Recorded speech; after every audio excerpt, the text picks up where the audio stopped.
हम अब अपने रिस्पेक्टेड अतिथि प्रोफेसर अमर फारूकी सर से आग्रह करना चाहेंगे कि वह अपने विचारों से हम सभी को एनलाइटन करें। Esteemed colleagues, friends, मैं PGDAV कॉलेज इवनिंग और PGDAV इवनिंग के इतिहास विभाग का बहुत आभारी हूँ कि आज इस बहुत महत्वपूर्ण विषय पर जो रिसर्च से संबंधित है, जो हिस्टोरिकल मेथड से संबंधित है, उस चीज करने का अवसर दिया।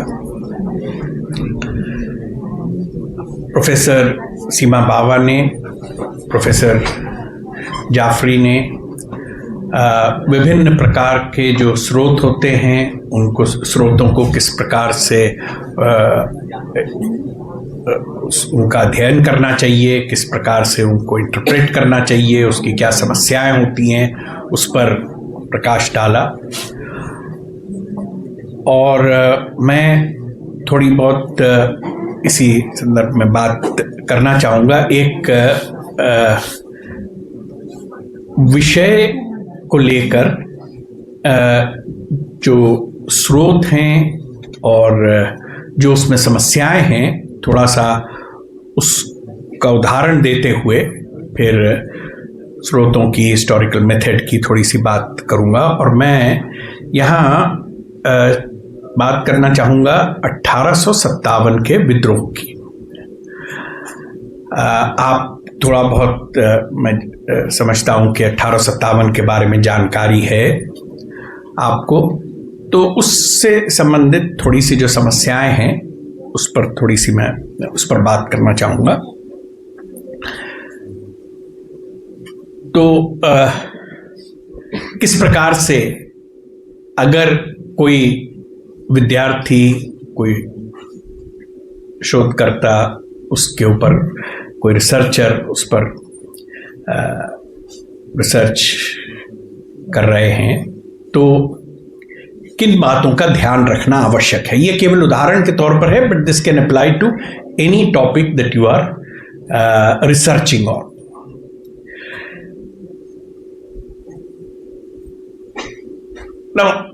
एक ये समझ है कि 1857 के बारे में हम लगभग सब कुछ जानते हैं, इतना लिखा गया है, इतनी पुस्तकें हैं, इतने लेख हैं। 1966 में एक बिब्लियोग्राफी तैयार हुई थी जिसमें ये छपी थी, जिसमें जो अंग्रेजी में 1857 पर लिखा गया है, किताबें और आर्टिकल्स, उसकी लिस्ट दी गई थी। तो उस समय लगभग 1000 था, और ये 60s की बात है, अर्ली 60s तक जो लिखा गया था, 1960s तक। और उसके बाद से और बहुत काम हुआ है। तो इसलिए मालूम लगता ऐसा है कि अब इस पर कुछ खास कहने की बात नहीं रही है, लेकिन हम समस्याएं थोड़ी सी देखें तो जो रिसर्चर हैं उनको किस तरह से बहुत ध्यान पूर्वक इन विषयों पर सोचना चाहिए और अपनी सोर्सेस को अप्रोच करना चाहिए। तो एक तो है क्रोनोलॉजी का प्रश्न। हम छात्र थे और उसके बाद भी जब हम पढ़ाने भी लगे और बहुत समय तक अंडर ग्रेजुएट लेवल पर जो प्रश्न आते थे 1857 पर, वो होते थे what were the causes of 1857 या व्हाट वाज द कैरेक्टर और नेचर ऑफ 1857। और उसमें बहुत आसान है कि आप दो लाइन लिख दें कि ए ने ये कहा, बी ने ये कहा, सी ने ये कहा, दो लाइन आप लिख कर, और ऐसे हम लिखते भी थे और ऐसे ही आंसर्स बहुत समय तक लिखे भी जाते रहे हैं, संभवतः आज भी लिखे जा रहे हैं। इस प्रकार के आंसर को लिखने के लिए क्रोनोलॉजी जानना कोई आवश्यक नहीं है। You don't really need to know क्या हुआ था। You can go to the exam by memorizing a couple of sentences from 7, 8, 9, 10 authors and reproduce them over there without knowing anything about chronology. क्या घटनाक्रम है उसके बारे में जानना बहुत आवश्यक नहीं है। हाँ, 1857 में हुआ 1857 में मई के महीने में कुछ हुआ था, मेरठ में हुआ था, उससे पहले बैरकपुर में हुआ था, मंगल पांडे का विद्रोह था। ये थोड़ी बहुत जनरल जानकारी हो सकती है, लेकिन एक्चुअल घटनाक्रम क्या है वो जानना आवश्यक नहीं होता है। तो पहली बात यह है कि अगर आप उस पर रिसर्च कर रहे हैं तो पहले कुछ बेसिक इंफॉर्मेशन तो ले लीजिए, बेसिक क्रोनोलॉजी तो ले लीजिए। मेरठ में सिपाहियों ने क्या करा उससे पहले जानना जरूरी है कि के ये सिपाही थे कौन। ईस्ट इंडिया कंपनी की जो फौज थी जिसमें ये विद्रोह आरंभ हुआ और मेरठ की छावनी में हुआ, वो किस प्रकार की फौज थी, किस प्रकार की सेना थी। ईस्ट इंडिया कंपनी की सेना एक निजी सेना थी। उसको जो चार्टर मिलता था उसके अंतर्गत ब्रिटिश क्राउन या ब्रिटिश संसद ने उनको अधिकार दे दिया था कि भारत में अपनी सेना बना सकते हैं। लेकिन वो शाही सेना जो है इंग्लैंड की उससे भिन्न थी। और जब विद्रोह हुआ तो ईस्ट इंडिया कंपनी की सेना का एक बहुत बड़ा हिस्सा लगभग उनके हाथ से निकल गया और इसलिए उनको जो ब्रिटिश क्राउन की जो रॉयल आर्मी थी, जो क्वींस ट्रूप्स कहलाते हैं, उनको आग्रह करना पड़ा सरकार से कि आप उनको भेजिए। और अब घटनाक्रम की बात, अब संदर्भ आपको देखना जरूरी है कि उसको इकट्ठा करने में फौज को काफी समय लगा। समय इसलिए लगा क्योंकि 1857 के विद्रोह से पहले 3 वर्ष तक ब्रिटेन की जो फौज थी, जो रॉयल आर्मी थी, वो क्राइमियन युद्ध जो यूरोप में हो रहा था उसमें लगी हुई थी। ब्रिटिश कैजुअल्टीज उसमें वेरी हाई ब्रिटिश कैजुअल्टीज, बहुत उनके जो कंटिंजेंट थे उसमें बहुत सैनिक मारे गए, जख्मी हो गए। जब वापस आए 1856 के बाद उन कंटिंजेंट बहुत सारे लीव पर चले गए, कई मेडिकल लीव पर चले गए। उनको रीऑर्गेनाइज करना बहुत कठिन काम था, बहुत समय लगा। इसी के साथ साथ चीन में सेकेंड ओपियम वॉर शुरू हो गई थी 1856 में। वहां पर सैनिकों को भेजा गया। जब यह आग्रह किया गया कि भाई हमारे लिए यहां क्राइसिस है, इमीडिएटली सर फौज चाहिए, उनको वापस बुलाना पड़ा। It took time, it took several months to put together 2 major armies. एक जो कलकत्ता से होते हुए north India Grand Trunk Road के साथ साथ चलकर आई, वहां भी उसको बड़ी कठिनाई का सामना करना पड़ा। बहुत कई महीनों तक लखनऊ और अवध के ऊपर उनका दोबारा से नियंत्रण नहीं हो पाया, कई महीनों तक संघर्ष चलता रहा। इसी तरह से एक और सेना का गठन करा जो सेंट्रल इंडिया, बुंदेलखंड, झांसी, कालपी, ग्वालियर आदि में उसको कैंपेन्स के लिए भेजा गया। तो it took a lot of time. अर्थात ये अगर आप क्रोनोलॉजी थोड़ी सी उसके लिए जानना ये आवश्यक है कि ये सब कैंपेन जो हैं 1858 में शुरू हुई। 1858 अगर आपको इसका अंदाजा नहीं है, आप 1857 पर कर रहे हैं, आपने सोचा कि दिसंबर 1857 में सब समाप्त हो गया था, तो आप 1858 में क्या हुआ उसके बारे में नहीं आप जान सकते। इनफैक्ट जो सबसे एक बड़ी महत्वपूर्ण जो संघर्ष था वो ग्वालियर में हुआ। जब झांसी में अंग्रेजों ने घेराबंदी कर ली, उसके बाद रानी लक्ष्मीबाई को वहां से छोड़कर जाना पड़ा। फिर वो कालपी गई, वहां पर उन्होंने सैनिकों को इकट्ठा करा, वहां पर भी समस्या हो गई, वहां भी मिलिट्री सेटबैक हो गया। फिर रानी लक्ष्मीबाई और तात्या तोपे और नवाब अली बहादुर बांदा के राव साहेब, ये सब ग्वालियर गए और वहां पर जाकर 1858 की जो समर है उसमें संघर्ष हुआ। उसी में जून में रानी लक्ष्मीबाई की मृत्यु भी हो गई संघर्ष करते करते। तो ये क्रोनोलॉजी एक तो जानना बहुत आवश्यक है। तो आप अगर शोध कार्य कर रहे हैं किसी भी विषय पर, तो बुनियादी पहले हिस्टोरियन का काम है कुछ बुनियादी, उसमें हो सकता है समस्या हो, आप बाद में कहें कि नहीं ये घटना 19 जून को नहीं 18 जून को हुई थी, लेकिन आपको क्या लिखा गया है अब तक, क्या समझ है, उस क्रोनोलॉजी की जानकारी होनी चाहिए। तो पहली रिक्वायरमेंट है कि हिस्टोरियन जरा सा अपने चीजों को, जब आप रिसर्च कर रहे हैं, अपने क्रोनोलॉजिकल ऑर्डर अपना ठीक करके आप रखिए। Professor Nagendra Sharma has been very particular about maintaining chronology for for this discussion. तो एक तो क्रोनोलॉजी की बात है, लेकिन उसके साथ साथ ये भी जानना जरूरी कि ये सब जानकारी हमें मिली कहाँ से है। उसके लिए यह आवश्यक है कि आप जानें, और ये जो भी रिसर्च करते हैं उनके लिए हमारे लिए बड़ी प्राथमिक रिक्वायरमेंट होती है कि आप जरा सा कुछ प्रपोजल बना रहे हैं, कोई आपने टॉपिक सोचा है, तो भाई पहले क्या लिखा गया इसके बारे में वो बताइए।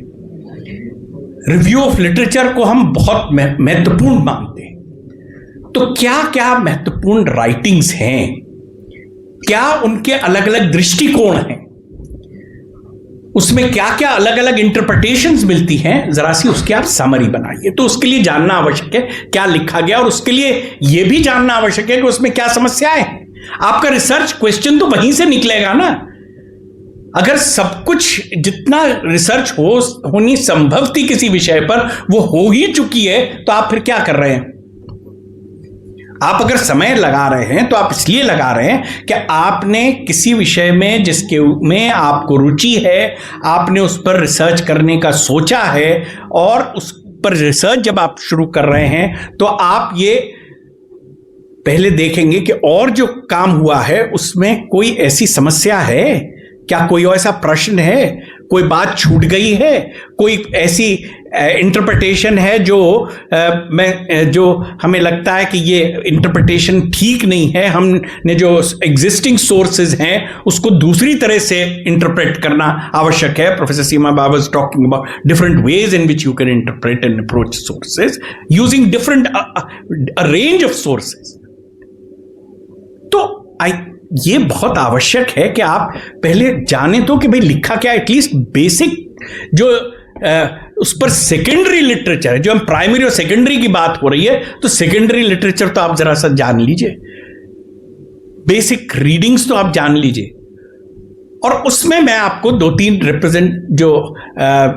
रिप्रेजेंटेटिव या राइटिंग्स हैं उसके बारे में चर्चा करूंगा, और जितना मेरे पास अभी बाकी समय है उसमें जो समस्याएं हैं कि क्या रिसर्चर को किस तरह से उनको देखना चाहिए, अप्रोच करना चाहिए, थोड़ी सी उसका बात करूंगा। So when you start writing something on 1857, और अभी भी आप I can may be not immediately but if after this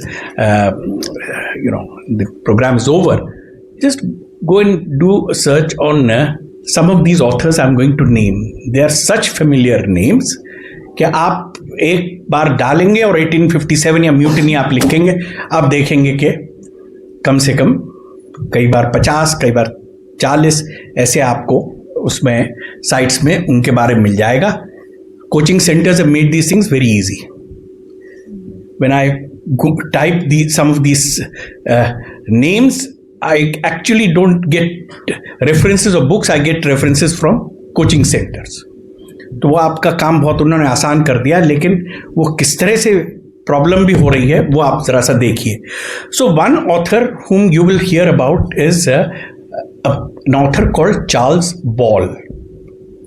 Charles Ball is one of the authors who will be usually named जब आप शुरुआती दौर में 1857 पर इतिहास लेखन हो रहा है, तो one of the earliest names that you will come across is Charles Ball. Now what is this Charles Ball? And usually you would write 2 sentences, 3 sentences, Charles Ball ने ये कहा है. This is a work published in 1857, 1858.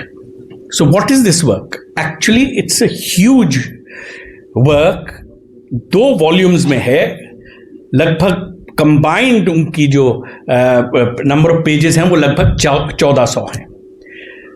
उसकी बहुत illustrations हैं और वो बड़े साइज की हैं किताबें, और वो इलस्ट्रेशंस की वजह से वो जो प्लेट्स होती हैं, and in those days the plates were really sort of heavy paper, as you know better than me, so it's actually these are very very heavy volumes because of the large number of illustrations.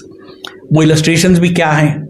Illustrations कोई London में some illustrator has been asked to produce some illustrations, some visuals to go along with whatever is being described, who doesn't even know, has no idea about what buildings look like in India. And there are some very ridiculous representations in this, including well-known sites like the Red Fort. The structures are, the way they are depicted, बहुत ही you know that this is somebody who has absolutely no familiarity with the you know what's going on or buildings in India. So, but this became these 2 volumes became very popular. To begin with, these were volumes that came out in a serial form. उसके लिए हर Fortnite 15 दिन में वो क्या हो रहा है India में उसके बारे में, जो रिवोल्ट था उसके बारे में जानकारी लोगों को देते थे। And at the end of the revolt, in fact all the serialised sort of versions, they were put together in 2 volumes. So it's not a single book, it is coming out in serial form. हर 15 दिन में एक magazine की तरह जैसे होता है उस तरह से इसको छापा जा रहा है। In other words, in fact, there are 2 problems here. So first of all, it's not a history.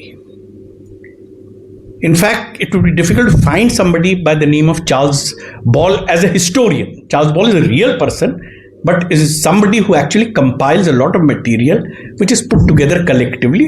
जो reports आ रही हैं इंग्लैंड में 1858 में भारत में क्या हो रहा है उसके बारे में, जो भी रिपोर्ट्स पब्लिक डोमेन में अवेलेबल हैं, उनके पास कोई आर्काइवल सोर्स नहीं है, उनके पास कोई ऐसी विशेष जानकारी नहीं है। जो पार्लियामेंट में रिपोर्ट्स हो रही हैं या जो कुछ और थोड़ा बहुत कुछ लोग पत्र व्यवहार कर रहे हैं, अखबारों में छाप रहे हैं, उस सबको इकट्ठा करके और वो छाप दिया जाता है। It's journalistic reporting about what is going on in India. To regard, और अनरीडेबल है वो, बाय द वे आपको ये भी बता दूं, अब सब ये it is very easily available online. आप खुद देखिए आप कितने पन्ने आप उसके पलटने के बाद कितनी देर तक उसको पढ़ पाते हैं, क्योंकि it's actually so much detail which is undigested detail. तो हिस्टोरियन जो होते हैं वो they at least try to put together things, understand what is going on, क्या इंफॉर्मेशन अवेलेबल है, उसको कैसे पैटर्न में आप डाल सकते हैं, कैसे समझ सकते हैं। ये अनडाइजेस्टेड इंफॉर्मेशन जो होती है, जो ठीक से प्रोसेस भी नहीं की गई है, उसको अगर आप हिस्ट्री कह दें तो वो हिस्ट्री नहीं होती। तो ये उसी प्रकार का इतिहास है। दूसरी एक और समस्या है जो हिस्टोरियन को, जिसके लिए बहुत ध्यान में रखना चाहिए। 1857 में कुछ हो रहा है, आपने उसके बारे में कुछ लिख दिया, देयर इज नो, 1857 में ही लिख दिया, कोई डिस्टेंस नहीं है। डिस्टेंस से मतलब यह है कि कुछ समय तो मिलना चाहिए किसी घटना के होने के बीच और उसके बारे में लिखने के बीच।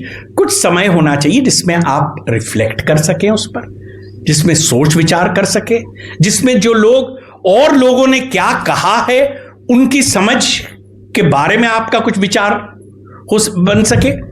तो थोड़ा डिस्टेंस होना जो है वो बहुत आवश्यक होता है। हिस्टोरियन जो हैं वो डिस्टेंस अपने आप को, अगर आप, और डिस्टेंस का ये मतलब नहीं है कि सिर्फ टाइम का डिस्टेंस या स्पेस का डिस्टेंस, लेकिन इसका अर्थ यह है कि आप उस घटना से अपने आप को थोड़ा दूर कर कर देखिए। अगर आप किसी घटना का हिस्सा हैं तो आपका जो आपकी जो समझ है वो बिल्कुल दूसरे तरह की होगी। लेकिन अगर आप अपने आप को उससे दूर कर कर देखेंगे, एक ऑब्जर्वर की तरह देखेंगे, पार्टिसिपेंट की तरह नहीं देखेंगे, तो आपकी समझ दूसरी होगी। लेकिन उसके लिए बहुत विचार करना आवश्यक है। और लोगों ने क्या कहा है उस पर थोड़ा सा समझना आपके लिए बहुत आवश्यक है। तो वो डिस्टेंस तभी हो सकता है जब आप थोड़ा सा उस पर रिफ्लेक्ट करें, सोचें, विचार करें। ये उस प्रकार का इतिहास नहीं हो सकता। चार्ल्स बॉल की चाहे कितनी ही मोटी किताब हो, 2 वॉल्यूम में हो, बहुत सारे इलस्ट्रेशंस की हो, it is no history. So we must be careful about when we say कि ओहो ये हिस्ट्री है। It's not a history. I'll come to another problem in a moment, but I'm just telling you what kind of writings are available. जो हम जानते हैं, हम 1857 के बारे में सोचते हैं बहुत जानते हैं, हमने चार्ल्स बॉल पढ़ लिया, हमें सब जानकारी हो गई। But it is not a historian's reflection, interpretation. Historian का काम ही नहीं है वो। दूसरी एक किताब है L.E.R. Rees, R-E-E-S। वो भी अगर आप सर्च करके देखेंगे ना तो रीज म्यूटिनी आप डाल दीजिए, देखिए कितनी साइट करती है। And Rees is always cited as a well known historian who has a view on 1857। ऐसा प्रतीत होता है कि उन्होंने बहुत अच्छे से स्टडी करा है, नो शाइनिंग स्कॉलर ऑफ 1857। तो रीज की किताब के बारे में लगता है कि ये बहुत ज्ञानी इतिहासकार हैं, इन्होंने सोच विचार करके कुछ 1857 के बारे में लिखा है। But we need to see first of all the book का टाइटल है a personal narrative of events in Lucknow. So it's a personal narrative, it's not a history. वो क्लेम भी नहीं कर रहा है कि मैं हिस्टोरियन हूं, वो तो हमने हिस्टोरियन बना दिया उसको। वो कह रहा है it's a personal narrative. Lucknow में क्या हुआ था? जुलाई के आरंभ में लखनऊ, आप जानते होंगे कि लखनऊ 1856 में उसका विलय कर लिया गया था, जो ईस्ट इंडिया कंपनी का साम्राज्य था उसमें, और उसके पश्चात उसको एक प्रांत बना दिया गया था, प्रोविंस बना दिया गया था, और लखनऊ उसकी राजधानी थी, वहाँ पे कमिश्नर था।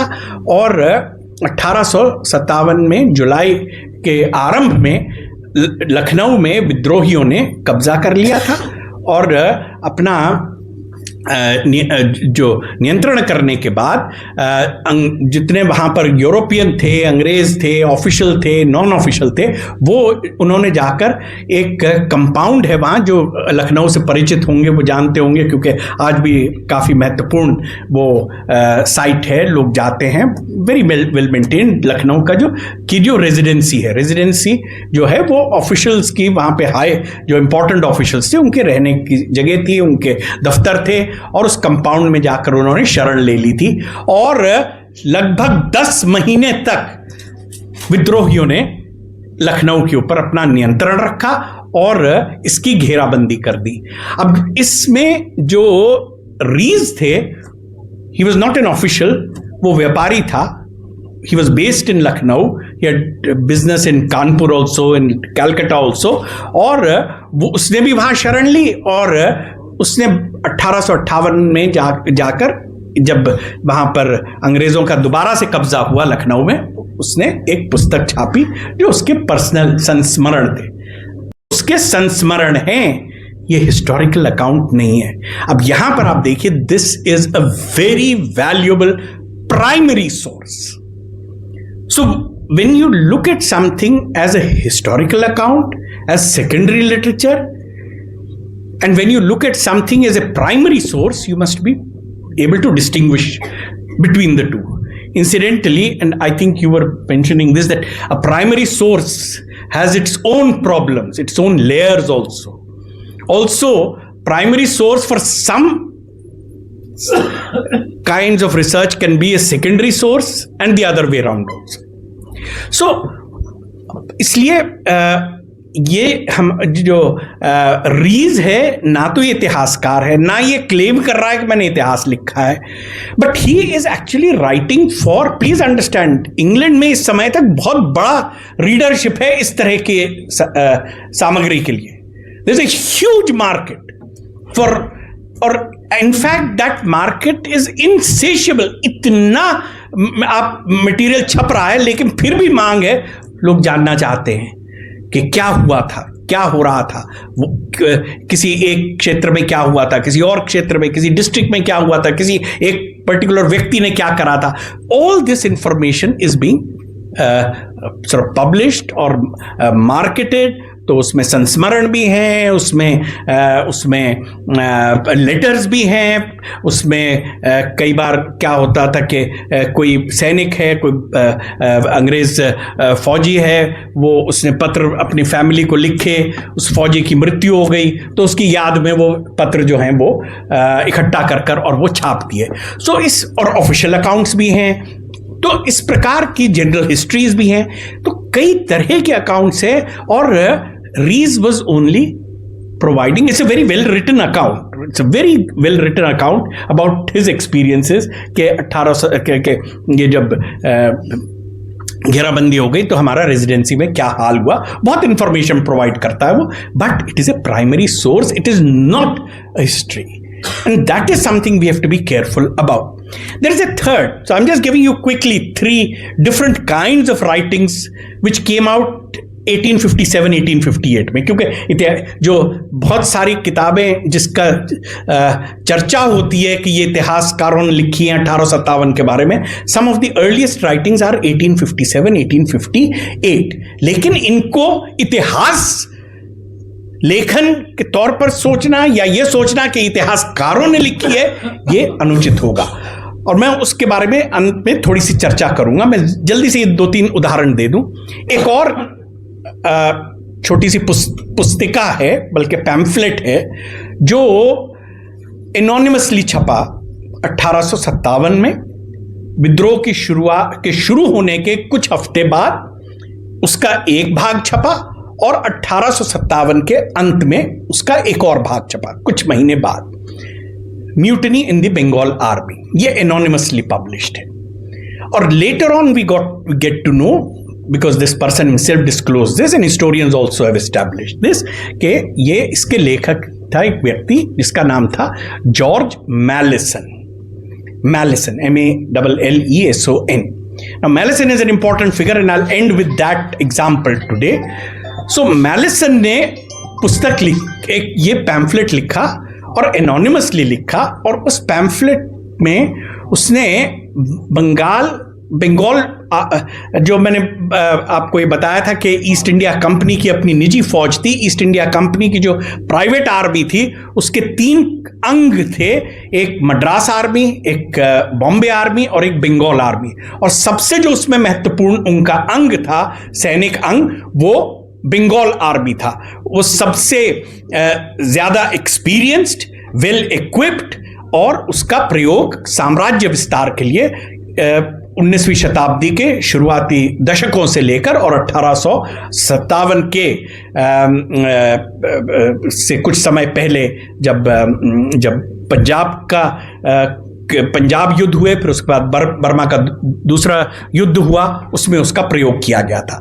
तो बंगाल आर्मी में ये विद्रोह हुआ था, इसीलिए इसको बंगाल म्यूटनी कहते हैं। और ये क्योंकि बंगाल प्रेसिडेंसी की आर्मी थी, उस सेंस में ये बंगाल आर्मी है। It's not because it comprises Bengalis, there are hardly any recruits actually from Bengal.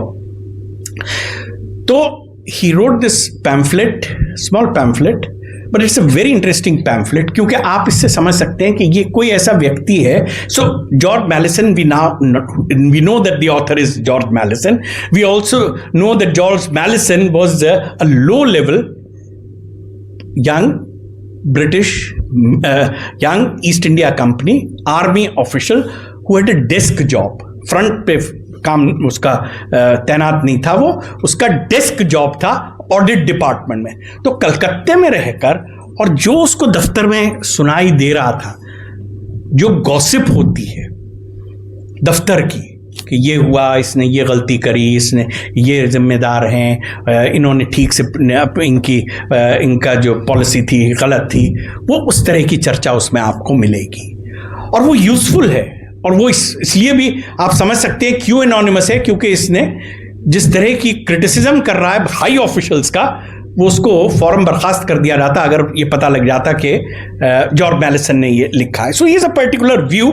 हम ये भी देख सकते हैं कि फैक्शनल डिविजन्स किस तरह से हैं उस जो कंपनी की एस्टैब्लिशमेंट है उसमें फैक्शनल डिविजन्स कैसे हैं, क्योंकि वो उसमें कहता है, एनोनिमस तो है लेकिन वो कहता है somebody who is loyal to Charles Napier, और हम जानते हैं कि चार्ल्स नेपियर जो कि बहुत इंपॉर्टेंट मिलिट्री ऑफिशियल था, वो उसके और डलहौजी के बीच बहुत मतभेद थे। तो he is making it clear जो पढ़ने वाले हैं कि मैं नेपियर फैक्शन का हूं, मैं डलहौजी फैक्शन का नहीं हूं। So what you get is actually office gossip about the from the point of view of the Napier faction in Calcutta. But this is not a history. Mallison will play an important role in historiography, but ये history नहीं है. And yet this is invariably cited as an important historical source. 1857 2-3 तो हफ्ते हुए हैं अभी शुरू हुए, क्या इसका अंत होगा, क्या इसका परिणाम होगा, ये तक किसी को नहीं मालूम है। And to claim, to say that this is a history of the revolt is a serious problem. This is what you have to be aware of. Who is writing, कौन लिख रहे हैं, कौन से पीरियड में लिख रहे हैं। तो एक चीज आप जरूर करा करिए, history when you are doing research, when you look at something that is printed, and now of course all these things are easily available on the internet, so but at least look up the date of publication. That's one of the first things you should be doing as a researcher. If you are using a published text as a source, at least copyright page पर जाकर देखिए कि वो पहले कब प्रकाशित हुई, ये पहला संस्करण है, दूसरा संस्करण है, बीच में कोई रिवीजन हुआ है कि नहीं, कोई संशोधन हुआ है तो किस प्रकार का संशोधन हुआ है। All these things are ways in which we study text. Who wrote it, when was it written, कब प्रकाशित हुआ, ये सब जानकारी हमारे लिए बहुत आवश्यक होती है। तो आप जब कोई टेक्स्ट को देख रहे हैं, ये सब जानकारी उसके लिए प्राप्त करिए। और मैं जो अंत में उदाहरण दूंगा वो एक सबसे जो महत्वपूर्ण, मैलिसन की कहानी मैं पूरी भी करूंगा इसमें, तो ये जो इस प्रकार का इतिहास लेखन है 1857 1858 के बहुत सारे लेख लिखे जा रहे थे, संस्मरण, लेटर्स, ये, और 1859 1860 61 62 इसमें खूब छपता रहा। ये 1864 में एक बहुत महत्वपूर्ण पुस्तक का प्रकाशन हुआ जिसके लेखक थे John Kaye, who wrote a 3-volume history of the revolt entitled History of the Sepoy War. यहां मैं एक बात और भी कह दूं जिनको शायद ये बात मालूम ना हो, सेपॉय एंग्लिसाइज्ड फॉर्म ऑफ सिपाही, और जो फौज थी ईस्ट इंडिया कंपनी की, उसमें जो जितने रेशियली रेशियल हायरार्की थी, उसमें जितने अफसर थे वो सब अंग्रेज थे, और जितने सिपाही थे, आम सैनिक थे, वो सब भारतीय थे, वो सब सिपाही थे। तो ये सिपाहियों का विद्रोह था, बंगाल आर्मी की जो सिपाही थे उनका विद्रोह था। So that is why he gave this title also, history of the सिपाही वॉर। 3 वॉल्यूम में छपी 1864 में, दूसरा वॉल्यूम आया 1870 में, तीसरा वॉल्यूम आया 1874 में, और उसके बाद 76 में के की मृत्यु हो गई। So it was an incomplete work, massive volumes but N incomplete work. He just barely touched on a few aspects of many parts of the campaigns in several parts of North India, Central India, Eastern India, Punjab. So please don't think nothing happened in Punjab. वो भी myth है पूरी। Or if I have time in the discussion, maybe we'll discuss what happened in Punjab, because that myth was carefully cultivated by the British of nothing happened in Punjab, loyal Punjab, that kind of thing. Punjab में बहुत उसकी अपनी समस्याएं हैं जिसके बारे में हम बाद में बात कर सकते हैं। So it is an incomplete work. 3 volume में छपा, संभवतः वो 4 और लिखने वाले थे, यानी 6 या 7 वॉल्यूम का वो वर्क होता. It is suppose to be a very major sort of work, very detailed account. वो मृत्यु हो गई उनकी, पब्लिशर परेशान हो गए. तो पब्लिशर्स का भी देखिए ना, you must be, historians have to be attentive to all this. Who is the publisher? So publisher is someone called George Allen, W.H. Allen, London में. तो उन्होंने पुस्तक छापी. इस समय तक जॉर्ज मैलिसन, जिन्होंने 1857 में वो पैम्फलेट लिखा था, now he is sort of relatively high ranking but not very high ranking official of the company, later on Crown. He retired in 1876, just the same year as death of Kay, and he went back to England. और उन्होंने अपने account लिखना शुरू कर दिया. अब वो तो 2 पैम्फलेट लिखे थे तो भाई अथॉरिटी थे वो पैम्फलेट बहुत बिके, वो बाय द वे एनोनिमस थे, लेकिन उसमें ऐसी सामग्री थी बहुत बिकी, क्योंकि ये स्पष्ट नहीं था ना किसने लिखा. लगता था this is an insider who is writing about things, so it was actually very widely circulated. So he said, I am a big authority, I will write. And he had been collecting a lot of material, and in 1878 he published the first volume of his history of the Indian Mutiny, then his second volume, then his third volume 1880 में. Publisher वही है. So that's why I said, as historians, as researchers, please pay attention to कौन publisher है. और publisher W.H. Allen. So Allen has published these 3 volumes of Kay, 3 volumes of Malleson. And in fact, what the publisher does is कि मैलिसन का तो incomplete account है के का, तो उसने अप्रोच करा मैलिसन को. And Malleson actually gives us this,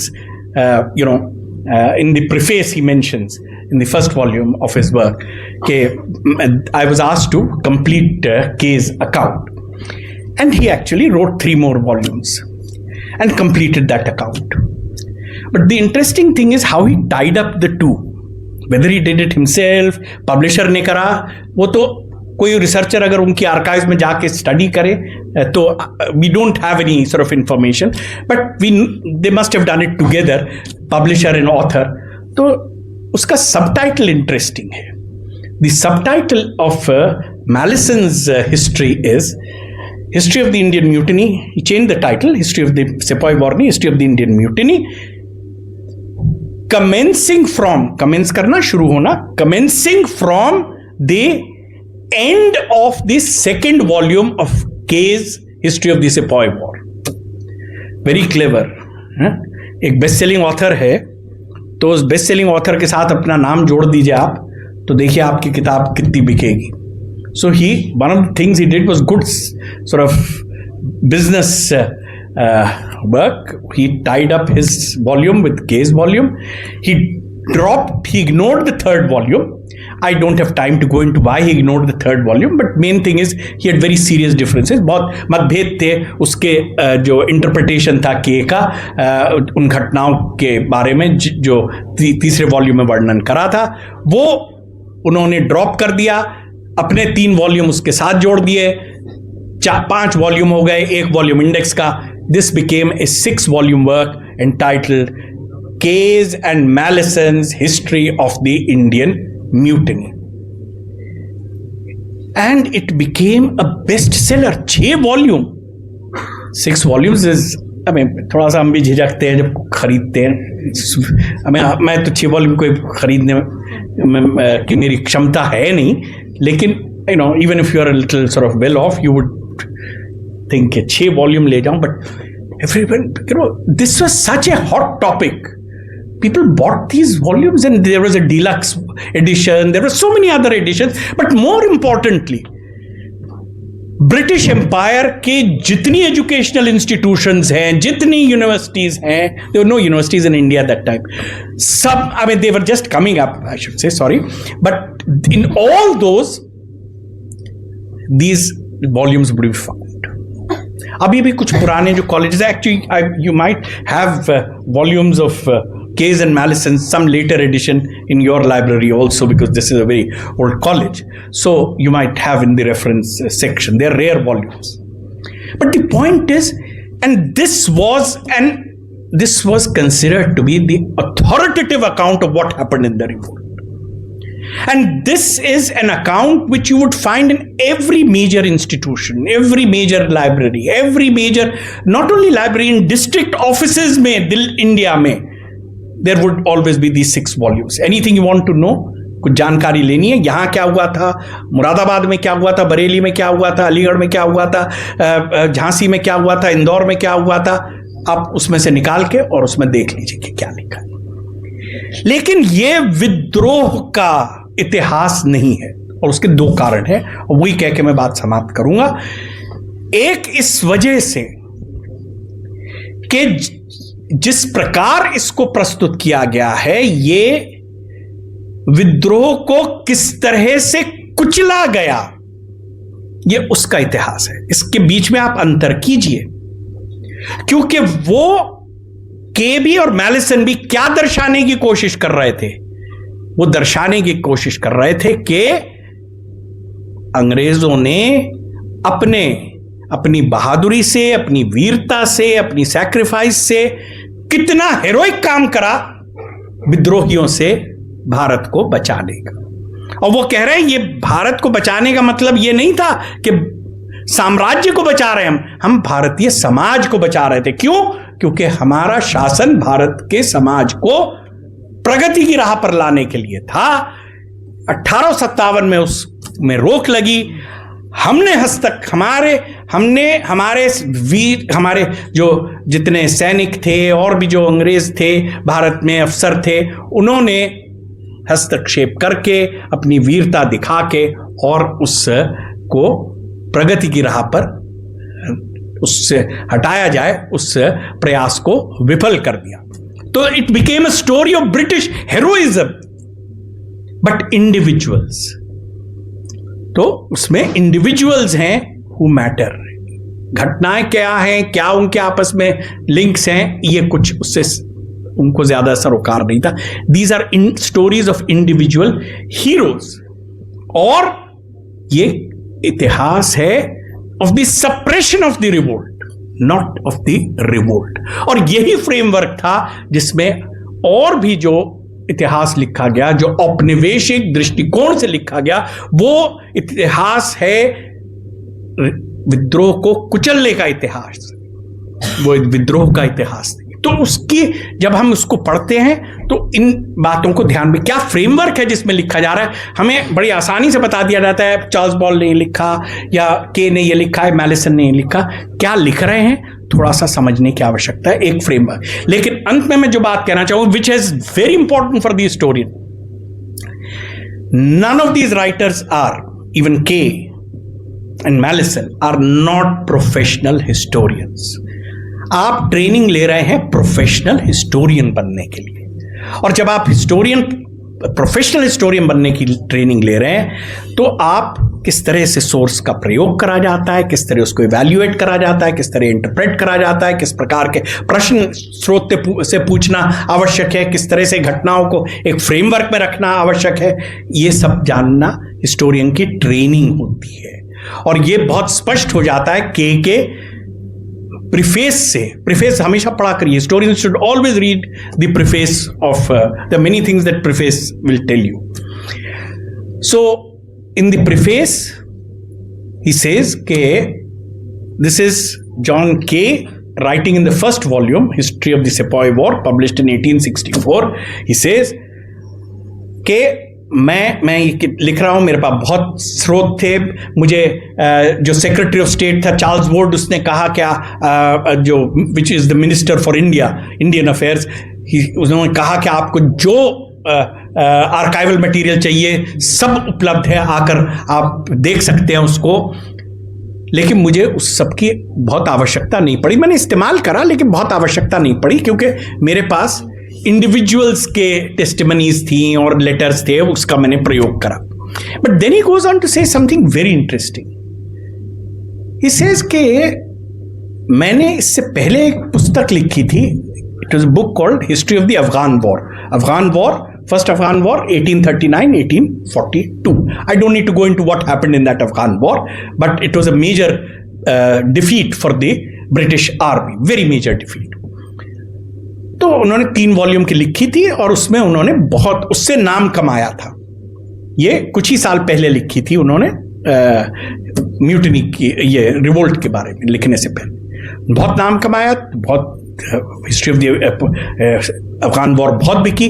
कहा जब मैंने वो किताब लिखी थी तो मैंने सब फुटनोट दिए थे, सब रेफरेंसेस दिए थे, कहां कहां से मैंने कौन सा पत्र लिया है, कहां पर वो उपलब्ध है, वो सब मैंने रेफरेंसेस दिए थे। इसमें मैंने नहीं दिए ये सब। मैं तो एस्टैब्लिश्ड हिस्टोरियन हूं, मुझे कोई देने की आवश्यकता नहीं। नाउ दिस इज, मेरी क्रेडिबिलिटी एस्टैब्लिश्ड है, लोगों को पता है, मैं काहे को पेज ज्यादा जाया करूं। Now you know this is very important. Historians जो हैं, जब हम लोग किताब पढ़ते हैं तो टेक्स्ट को पढ़ते के साथ साथ नीचे देखते रहते हैं फुटनोट में कि क्या रेफरेंसेस हैं। हिस्टोरियन बहुत जरूरी है। आप जब कुछ लिख रहे हैं, रेफरेंसेस साइटेड हैं, you are train to do that actually. अब आजकल तो पब्लिशर्स ने क्या कर दिया, फुटनोट जो है एंड नोट्स में कर देते हैं, तो थोड़ा सा कई बार we are lazy people also, so we कौन पीछे जाकर देखे कौन से पेज में रेफरेंस है, बट इट्स देयर। तो footnote is a very important thing because that is where the reference is. Footnote हो या एंड नोट हो, the reference is absolutely essential to the story. आपको स्रोत बताना ही है, केवल यही नहीं कि आपको स्रोत बताना है, आपको यह बताना, अगर 2 तरह के स्रोत हैं, 3 हैं, तो आपको, और आपने एक स्रोत के ऊपर रिलाई करा, आपको बताना होगा कि आपने 1 पे क्यों रिलाई करा और 2 पर क्यों नहीं रिलाई करा। आजकल के समाचार पत्रों की तरह नहीं, ए ने ये कहा, बी ने ये कहा, full stop. You don't have any input of your own. That's not, historian critically analyses these, और इसकी लंबी ट्रेडिशन है। I just want to cite the example, for instance, late 18th century से किस तरह का इतिहास लेखन हो रहा था। रांके की बात हुई। There's a Ranke is very important because Ranke is very particular about citing his sources. कहां से कोई चीज ली गई, क्या पत्र है और कौन सा कलेक्शन है जहां पर यह उपलब्ध है। क्योंकि यही नहीं कि कोई जाके चेक कर ले, बल्कि इसलिए भी अगर किसी और को शोध कार्य करना है तो आगे उसके लिए रास्ता आसान। So you must cite your source, नहीं तो आपके स्टेटमेंट की कोई वैल्यू नहीं है। लेट 18th सेंचुरी में 6 वॉल्यूम का वर्क है एडवर्ड गिबन का। You'll pardon me because I taught Roman history for a long time, so sometimes I like to talk a little about Gibbon, तो इसलिए I'll seek your indulgence। Late 18 से 6 volume में उन्होंने लिखा decline and fall of the Roman empire. If you go through those volume, 6 massive volumes, आप देखेंगे कि उसमें कितने, हर पेज पे आपको फुटनोट्स मिलेंगे। बल्कि वो फुटनोट्स बड़े दिलचस्प भी हैं, बड़े रोचक हैं, क्योंकि कई बार वो बहुत इंटरेस्टिंग बातें कह जाते हैं उनके बारे में, जिन्होंने, जो ऑथर है किसी किताब का या किसी क्लासिकल सोर्स का या मैन्युस्क्रिप्ट का, टेक्स्ट का, he has very interesting things to say about them. Sometimes saying I don't like this person, I like this person doesn't write well, all those kinds of things. So he has very interesting kind of style about, but he is meticulous in giving every source, not only every source but also indicating कि मैंने ये भी source था, ये भी source था, मैंने इस सोर्स पर रिलाई इसलिए करा, उस व्यक्ति को मैं समझता हूं ये झूठ बोलता है, ये मेरा समझ है, इसलिए मैंने उस पर रिलाई नहीं करा। एंड वाई, क्यों झूठ बोलता है, वो भी उन्होंने रीजन दिया। That is what historian is supposed to do. आप रिसर्चर हैं तो आप सोर्स भी देखिए, लेकिन सोर्स को आप रिप्रोड्यूस थोड़ा ही कर देंगे, आप इंटरप्रेट करेंगे, आप देखेंगे कुछ और सोर्स है जिससे आप उसको कंफर्म कर सकते हैं, नहीं कंफर्म कर सकते। अगर आप नहीं कर सकते, वो भी आपको बताना होगा, जैसे लैब रिजल्ट में आप बताते हैं, आपको बताना होगा कि मैं कंफर्म नहीं कर पाया, नहीं कंफर्म कर पाई, ये आपको उसमें कहना होगा। That is how you do this history. And Ranke, of course, perfected this. He was so obsessed with this idea in the early 19th century, writing history, archival sources, and talking about sources and citing those sources. So, how unprofessional of K. कौन सा बड़े historian है जो ये कह देंगे कि अब तो now I am a well known historian, therefore I don't need to cite my sources. कौन बड़े हिस्टोरियन है? इंडिया में हो, इंग्लैंड में हो, अमेरिका में हो, साउथ अफ्रीका में हो, nobody will say this kind of statement. It's highly unprofessional. आपकी ट्रेनिंग इसका मतलब पूरी हुई नहीं है, और ये ट्रेंड हिस्टोरियन नहीं थे, they were administrators.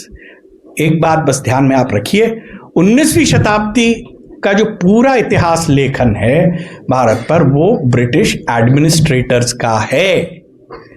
None of them were trained historians, including the very well-known scholar of Buddhism, Vincent Smith, जो अपने स्पेयर टाइम में लेजर एक्टिविटी के तौर पर लिखते थे। कुछ अच्छा लिखा, कुछ ने बुरा लिखा।